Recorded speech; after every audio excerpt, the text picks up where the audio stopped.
जी नाज़रीन, team voice of Punjab के साथ मैं हूं हाफिज़ खालिद और आज टीम वॉइस ऑफ पंजाब के स्टूडियो में मौजूद हैं मोहतरम जनाब राव ज़ियाउर रहमान साहब। ये तहसील आरिफ वाला से MPA के उम्मीदवार हैं। इन्हीं के साथ हमारे साथ मौजूद हैं मोहतरम जनाब अब्दुल रज़ाक खलील साहब, ये MNA के उम्मीदवार हैं तहसील आरिफ वाला से। इन्हीं के साथ हमारे साथ मौजूद हैं मोहतरम जनाब राना मारूफ साहब, ये अमीर जमात इस्लामी आरिफ वाला है। आज हम इनसे जानेंगे कि ये सियासत के अंदर इन्होंने अपना कदम रखा हुआ है। जमात इस्लामी वैसे पाकिस्तान के अंदर एक नामवर सियासी जमात भी है, मजहबी जमात भी है। आरिफ वाला के लेवल पे अगर मैं बात करूं तो सियासी जो इनका मंशूर है, सियासत के अंदर आने के जो इनके मकासद हैं, उनके ऊपर तफसीली गुफ्तगू होगी और इनसे जानेंगे जो अंदर इलेक्शन आ रहा है उस हवाले से इनके क्या इरादे हैं, क्या इनका रोल है और क्या ये अवाम के नाम पैगाम देने जा रहे हैं। जुड़े रहिए वॉइस ऑफ पंजाब के साथ। राव साहब जी वाह, कैसे हैं आप? ठीक हैं अल्हम्दुलिल्लाह। राव साहब बहुत शुक्रिया। कंपेन के दिन जारी हैं, सियासत के आपके हवाले से आपकी माशाल्लाह जो ज़ोर शोर से के ऊपर कंपेन जा रही है और इलेक्शन के दिन भी बड़े कम हैं। तो आज के इस सियासी प्रोग्राम का हमारा पहला सवाल आपसे है कि आप माशाल्लाह MPA के उम्मीदवार हैं तहसील आरिफ वाला से, PP 196 से। आपको अवाम हमारी वोट क्यों दे? आप ऐसा क्या करना चाहते हैं जो हमारे बाकी सियासतदान आरिफ वाला की लेवल पे नहीं कर सके? जी बिस्मिल्लाहिर्रहमानिर्रहीम। सबसे पहले मैं वॉइस ऑफ पंजाब का मशकूर हूँ कि आज इन्होंने वक़्त निकाला। तो मैं इस हवाले से बताऊँ, आरिफ वाला में जितने MPA गुज़र चुके हैं इन्होंने हमारे आरिफ वाला के लिए कुछ भी काम नहीं किया। और हमारी आज गलियों का हाल जाके, शहर की गलियों का जाके देखें कि वहाँ पे जो है गंदे नाली और पानी जो है शफाफ पानी और गंदा नाले का पानी उसमें मिक्स होके चल रहा है। तो मैं समझता हूँ कि ये इन्होंने आरिफ वाला की आवाम को कुछ भी नहीं दिया और कोई ऐसा काम नहीं किया जो काबिल तहसीन हो। तो हम इंशाल्लाह आएंगे तो ये काम इंशाल्लाह हम करेंगे और ईमानदारी के साथ करेंगे। तो मैं ये भी कहना चाहता हूँ कि ये जितने भी हमारे MPA गुज़र चुके हैं ये इन पे FIR भी हो चुकी हैं और करप्शन भी की है इन लोगों ने। और आज अल्हम्दुलिल्लाह अगर दामन साफ़ हैं तो जमात इस्लामी के दामन साफ़ हैं और आवाम हमारे साथ जुड़े और इंशाल्लाह हम इनका एतमाद पे पूरा उतरेंगे। इन्होंने जो है ना तरक्याती काम में कोई ऐसा काम नहीं किया और जो काम किया भी है तो वो नाकस काम किया है, यानी उस पर अवाम मुतमिन नहीं है। क्योंकि वो जो रोड एक बनाया था तो वो 2 महीने के अंदर टूट गया है। तो इस तरह का मटेरियल नाकस और उसके अंदर करप्शन।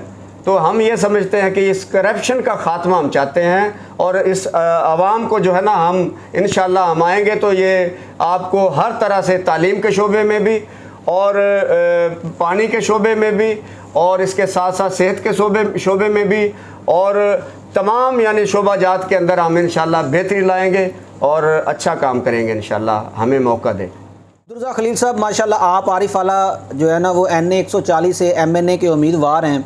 अल्लाह आपको कामयाबी दे। अगर मैं जमात इस्लामी के मंशूर की बात करूँ तो जमात इस्लामी का मंशूर क्या है सियासी हवाले से? बिस्मिल्लाहिर्रहमानिर्रहीम। शुक्रिया वॉइस ऑफ पंजाब। सबसे पहले तो इस हवाले से मैं ये गुजारिश करूँगा कि जमात इस्लामी एक जमहूरी और नज़रियाती जमात है जिसने तमाम बाकी पार्टियों से पहले जो है तहरीरी मंशूर लिख कर उसको शाया किया, अवाम के अंदर उसको आम किया है। ये बाकी कोई पार्टी भी इस तरह से अपने मंशूर को शाया नहीं कर सकी है। तो इसके अंदर तालीम, सेहत और बाकी ज़रा, चूँकि आरिफ वाला एक ज़री इलाका है, यहाँ ज़राअत के हवाले से हमारे मंशूर के अंदर सारी चीज़ें जो हैं वो हमने अनाउंस की हैं कि ज़राअत के हवाले से हम काश्तकारों को, ज़मींदारों को जो है खाद के हवाले से और बीज के हवाले से जो है इनको बेहतरीन चीज़ें जो है वो मुहैया करेंगे ताकि हमारे ज़राअत के अंदर तरक्की होगी तो हमारे इलाके के अंदर तरक्की होगी। आइंदा इससे पहले जितनी भी जमातें आए हैं सब ने मंशूर को कागज़ की एक रद्दी की टोकरी में ही फेंका है, कभी भी अपने मंशूर पे अमल नहीं किया। हमने जो मंशूर दिया है उस पे अमल भी होगा और इंशाअल्लाह हम आवाम तक वो सारी चीज़ें पहुंचाएंगे। अमन व अमान भी होगा, यहाँ रोज़गार भी मिलेगा आवाम को और हर तरह की इनको सहूलत जो है ज़राअत के हवाले से, ख़ास तौर पर चूँकि हमारा ये इलाका ज़री है और ज़राअत के हवाले से जो है वो जमात इस्लामी एक बहुत बड़ा विज़न रखती है और जमात ने अपने मंशूर के अंदर सारी चीज़ें जो है आवाम के लिए दर्ज कर दी है। और मौसम अगर देखा जाए पाकिस्तान में बहुत सी मजहबी और सियासी जमातें जो हैं वो इलेक्शन में आती हैं और हर 5 साल बाद उनका वो गहमा गहमी नज़र आती है। जमात इस्लामी का और बाकी सियासी और मजहबी जमातों का आपस में फ़र्क क्या है? ये हाफ़िज़ साहब, इसके अंदर फ़र्क ये है कि जमात इस्लामी कोई फ़िरके की बुनियाद पे नहीं बनी। इसके अंदर तमाम फ़िरके के लोग शामिल हैं और सबको साथ लेके चलती है।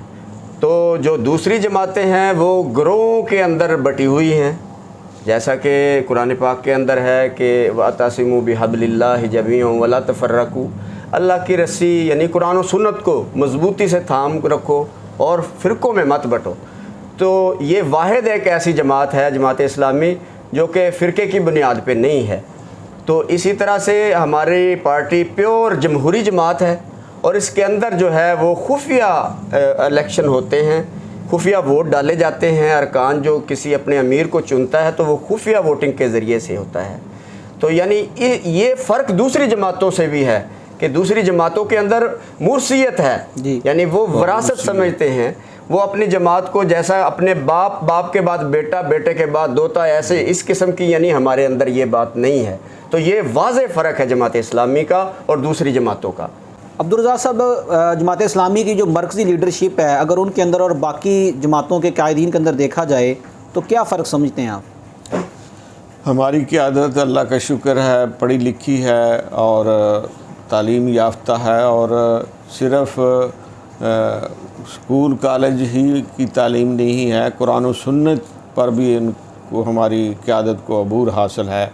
ये हमें इस पे फ़ख्र भी है और हम आवाम से अपील भी करते हैं कि अगर आप इस मुल्क के अंदर कोई अच्छा निज़ाम चाहते हैं तो वही लोग ला सकते हैं जिनके पास दोनों इल्म हों, हालात हाज़रा का भी इल्म हो और कुरान और सुन्नत का भी जिनके पास इल्म हो, वही लोग इस मुल्क के अंदर वो निज़ाम ला सकते हैं जो खिलाफत रास्ता का निज़ाम हो सकता है। हवाले से कि हमारी क़यादत अल्लाह का शुक्र है 62-63 जो आइन की शिक है उस पर पूरा उतरती है। हमारी अदलिया ने भी इसका सर्टिफिकेट हमारी क़यादत को दिया है कि करप्शन से बिल्कुल पाक है उनका दामन। यही नहीं है कि वो मुख्तलिफ़ ओहदों पे रहे हैं, मुख्तलिफ़ जगह पे उन्हें मौका मिला है हुकूमत का भी और मुख्तलिफ़ सियासी ओहदों पर भी रहे हैं, लेकिन अल्लाह का शुक्र है कि हमारी क़यादत पर कोई दाग धब्बा नहीं है, करप्शन से बिल्कुल पाक है हमारी जमात। हमारे डिवीज़न साहिवाल की अगर बात की जाए तो पिछले दिनों चंद माह पहले हमने देखा एक नारा डिवीज़न साहिवाल के मुख्तलिफ़ जो है ना वो मोहल्लों इलाकों में, गलियों में, इसी तरह आरिफ आला और पाकपतन में भी लगा है कि गवर्नमेंट जो है ना वो डिवीज़न साहिवाल के जितने भी गाँव हैं उनको मॉडल विलेज बनाने जा रही है। आपको क्या लगता है अब तक गवर्नमेंट ने आरिफ आला तहसील के अंदर कितने ऐसे गाँव हैं जिनको मॉडल विलेज बनाया है, और क्या जमात इस्लामी अगर इक़्तिदार में आती है तो आप उनको मॉडल विलेज बना सकते हैं? जी, मैं आपको ये बताऊं कि ये खाली इनका ज़ुबानी कलामी जो था, ये दावा था कि हम मॉडल विलेज बनाएंगे।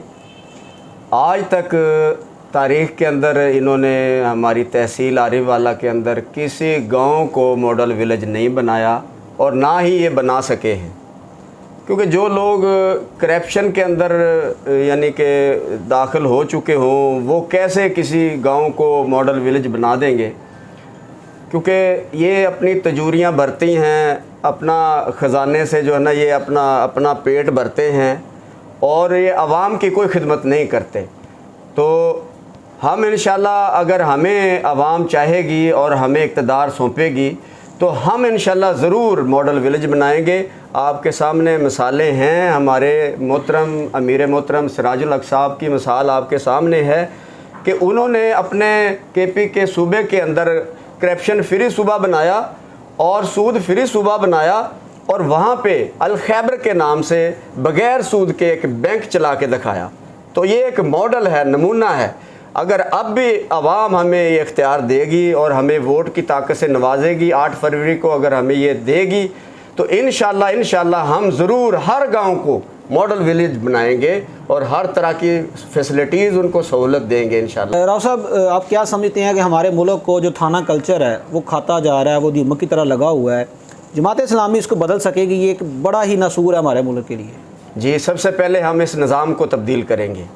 ये निज़ाम बिल्कुल फरसुदा निज़ाम है, अंग्रेज़ का बनाया हुआ निज़ाम है, और इस निज़ाम को हम चलता करेंगे इंशाल्लाह। इस्लामी निज़ाम लेके आएंगे, निज़ाम मुस्तफ़ा सल्लल्लाहु अलैहि वसल्लम का निज़ाम लेके आएंगे। जब ये निज़ाम आएगा तो ये खुद ब खुद सब निज़ाम हमारा सेट हो जाएगा, थाना कल्चर सब सेट हो जाएगा, और हमारी अदलिया के हाथों में इंशाल्लाह कुरान पाक होगा, और उस कुरान पाक अदल पे इंसाफ होगा, और उसी पे इंशाल्लाह सब। राव साहब, हमारे लोग वोट देते हैं MNA MPA क्योंकि वो हमारे थानों के काम करवाएंगे। हमारे MNA MPA की जो लीडरशिप है वो थानों के हद तक रह जाती है। आपके जो जमात के MNA MPA हैं वो भी थानों में नज़र आएंगे, या वो इसको मज़ीद बेहतर ऐसे करेंगे जो करप्शन ख़त्म हो जाए? नहीं, ये जब निज़ाम तब्दील होगा, इस्लामी निज़ाम आएगा, तो उसके अंदर ना कोई सिफारिश होगी, अदल की बुनियाद पे इंशाल्लाह काम होगा, और इंसाफ उसको मिलेगा। इंसाफ हर बंदे की दहलीज़ पे उनको इंशाल्लाह दिया जाएगा। तो ये भरपूर अगर जमात इस्लामी पे एतमाद करें, तराजू पे मोहर लगाएं, तो इंशाल्लाह। अब्दुल रज़ाक साहब, आरिफ आला की तारीख़ में 2 अहम नारे हमें नज़र आए, आपने भी सुने होंगे। किसी ने कहा कि हमारे काम बोलते हैं, उसके बाद एक नया नारा हमें देखने में नज़र आया कि हमने बदला है आरिफ आला। आप क्या समझते हैं कि कोई काम नज़र आए हैं, आरिफ आला बदला भी है या नहीं?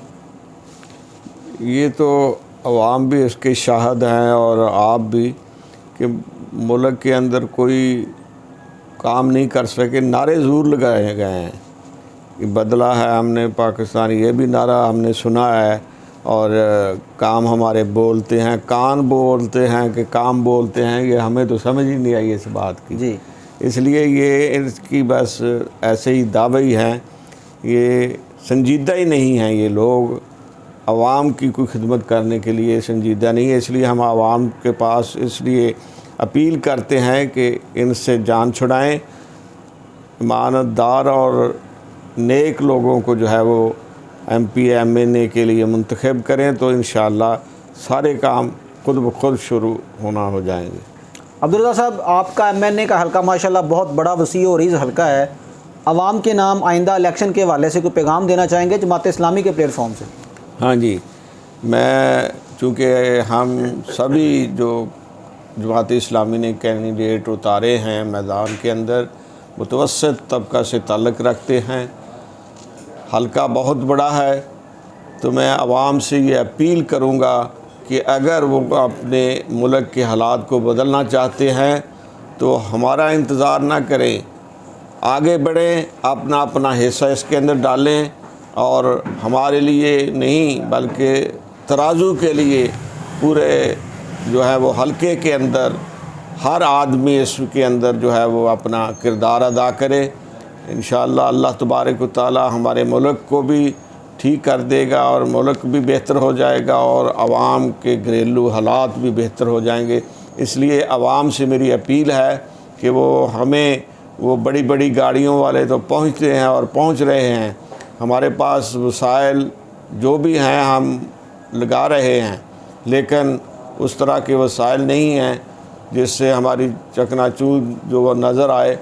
तो इसलिए मेरी ख़ास अपील है मुतवस्सित तबके से, गरीब लोगों से, कि हम आपके नुमाइंदे हैं, आप हमारे साथ खड़े हों, आप हमारे वोटर और सपोर्टर बन जाएं, तो इंशाअल्लाह ये मुल्क जो है वो तरक्की की तरफ चल पड़ेगा। आप भी माशाल्लाह आरिफ वाला के अंदर जो है ना वो MPA के उम्मीदवार हैं, जमात इस्लामी के प्लेटफॉर्म से आप अपने हल्के के अवाम को क्या पैगाम देंगे आइंदा इलेक्शन के हवाले से? जी, मैं यही पैगाम दूंगा कि अब 8 फरवरी का दिन जो है वो इंशाल्लाह फ़तेह का दिन हो, और आप लोग 8 तारीख को जोग दर जोग अपने घरों से अपनी ख़वातीन को, अपने बच्चों को, इन सब को लेके और पोलिंग बूथ पे पहुँचें और तराजू पे मोहर लगाएं, ताकि जो है 8 तारीख को इस्लाम की फ़तेह हो और आपकी फ़तेह हो। तो जब ये होगा तो इंशाल्लाह ये 75 सालों से जो लूटते आए हैं इनसे इंशाल्लाह नजात मिल जाएगी हमें, और हम इंशाल्लाह अपनी सही सिरात मुस्तकीम पे चल निकलेंगे। तो बस मैं यही कहूँगा कि 8 तारीख को ठप्पा तराजू पे लगा के इस्लाम को कामयाब बनाएं इंशाल्लाह। टीम वॉइस ऑफ पंजाब के साथ महवे गुफ्तगू थे आरिफ फाला जमात इस्लामी के प्लेटफॉर्म से, जो इनके सियासी रहनुमा हैं, MNA और MPA के प्लेटफॉर्म से जो इलेक्शन लड़ रही हैं इस दफ़ा। और इंशाल्लाह टीम वॉइस ऑफ पंजाब बहुत जल्द मिलेगी आरिफ वाला पाकपतन के नए सियासतदानों के साथ, नए सवालात और नए जवाबात के साथ। अपना ख्याल रखिएगा। टीम वॉइस ऑफ पंजाब को इजाज़त दें। अल्लाह हामी व नासर।